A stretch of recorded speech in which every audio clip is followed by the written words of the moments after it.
Hey everyone, this is Josh from before, and I'm here with McFarlane Toys Mortal Kombat 11 Nightwolf.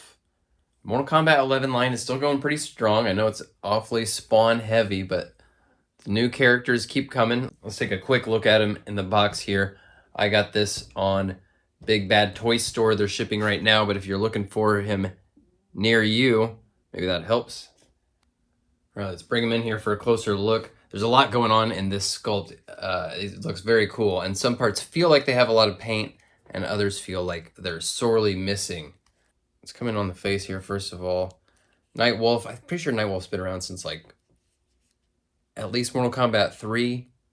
See, this is a great example where, you know, there's great paint apps on the front here, and then, man, this is just all solid black. It would be great if those feathers had a little bit of color on there to make those pop, you know. And then coming down here to his vest, where some spots have great looking paint. I love this turquoise color, these little slats like that, looks very cool.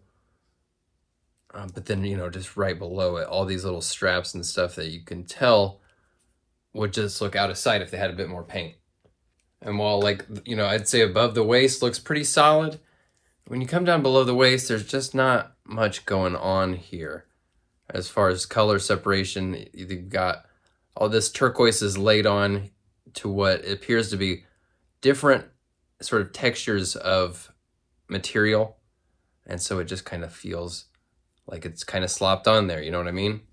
So I know I'm coming in hard right out the gate about the paint, but it just, you know, it strikes you right away. When you see big stretches of the figure like this that just feel like there's not a lot happening. But it does look fantastic. So many different details here, textures. They're always, the Mortal Kombat line is always just crushing it with these different textures. Leather, other fabrics, metals, fur. Well, let's start moving them around. I've been talking, I feel like I've been talking shit about them this whole time. I love the way the figure looks. The movement's great. These butterfly sockets, I just absolutely love being able to have that. The shoulders of the vest, they give a little bit here, but that T isn't going to go up any farther. And if you were to do that, you could still get it up if you were to rotate it at the shoulder. Bicep cut, double elbows get pretty close there. Looks a bit ugly right there. Looks real ugly when you see that this paint doesn't continue across the inner piece there, and the peg is the wrong color. So like I said, I hate to be just like talking mad shit about this like right out the gate, but those things just, they hit you right in the face when you look at the thing, you know? Just a wonderful sculpt on these gloves, you know, with this leather texture, and then there's a wrapping right here around the knuckle, and it's all just pretty much one color. At least the fingers, you know, have skin tone. I did heat this up with the hairdryer. He was feeling pretty stiff. And a lot of times when they have these overlapping layers of clothing, the movement in the torso can be pretty encumbered. So he's not totally a statue up there, obviously, but you know, he's not going to be doing contortionist poses. Fortunately, though, he's got big kicks, which is great in every direction. So generally, while the overlapping materials of the clothing can constrict the torso, the legs usually have pretty free movement at the hips.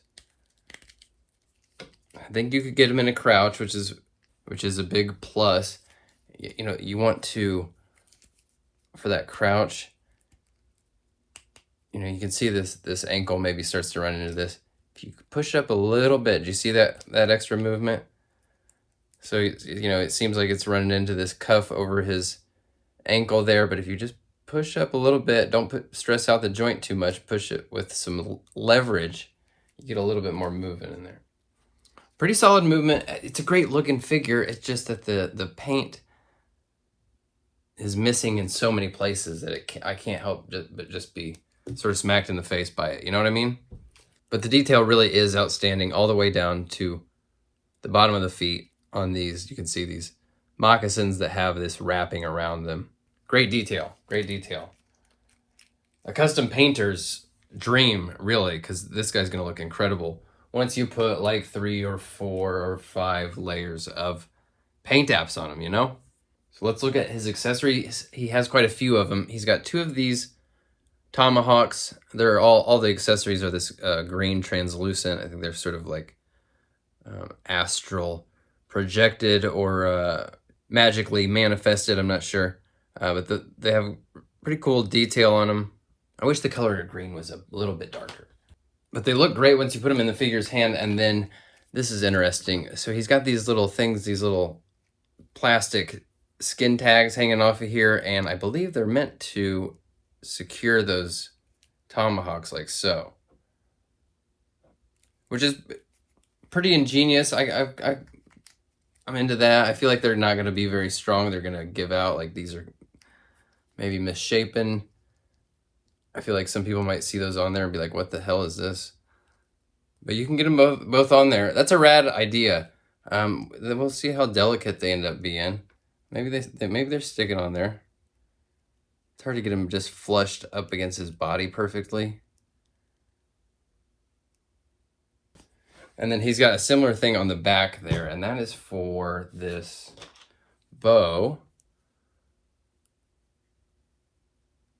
which is very cool. You know what? I can't help but feel like, so for like the Green Lantern, like in the DC multiverse, and then they did that Frost King Build-A-Fig too, that had these like ice or, they had these construct sort of weapons that have a wonderful sculpt, and it's like, damn, I wish this was just a painted actual accessory, because the sculpt is so cool and it's just rendered in this clear green plastic. That bow looks great. Even the string there has nice sculpted detail in that. Love that. But the bow comes with this cluster of 3 arrows here, and I have to admit, I absolutely hate this. I don't like it. I would just give me 3 arrows, because now this can only do one thing, right? He can't hold one. He can't just like hold one arrow like this. This would be a cool pose, but it's this pre-made cluster. I just can't stand it. I really, really don't like that.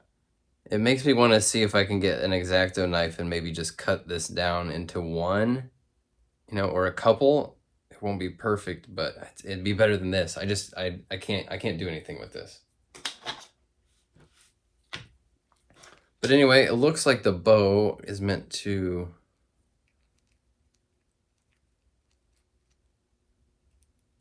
I think that's it, right? This also feels like it's not going to be quite strong enough for like long-term holding that. We'll see. It's cool in theory. Plus, how's he supposed to hold it? You know what I mean? These hands, these just aren't quite made for a real... These hands and these arms... And the accessories are just not made for like quite a real, like he can't pull that string back. So how is he going to be? He can't pull that string back and have his arm out. So he can't have real like archery stance. You know what I'm saying? Like, it's just, I appreciate the concept. I just think the execution leaves to be desired. So when you stand up here next to Noob Saibot and Cabal, I think you can kind of see where I'm coming from a little bit as far as, the complaining about the paint. Because, like, we had this guy who, he had, this metal that had a paint on it, and then it had a patina painted on top of that. So it was, like, layers of painted stuff. And now this guy who just has so many nooks and crannies that would look incredible with some paint on them. And of course, next to all these spawns, you could look at this Mortal Kombat line and be like, damn, is Spawn the main character of Mortal Kombat? And yeah, he is the main character. Deal with it.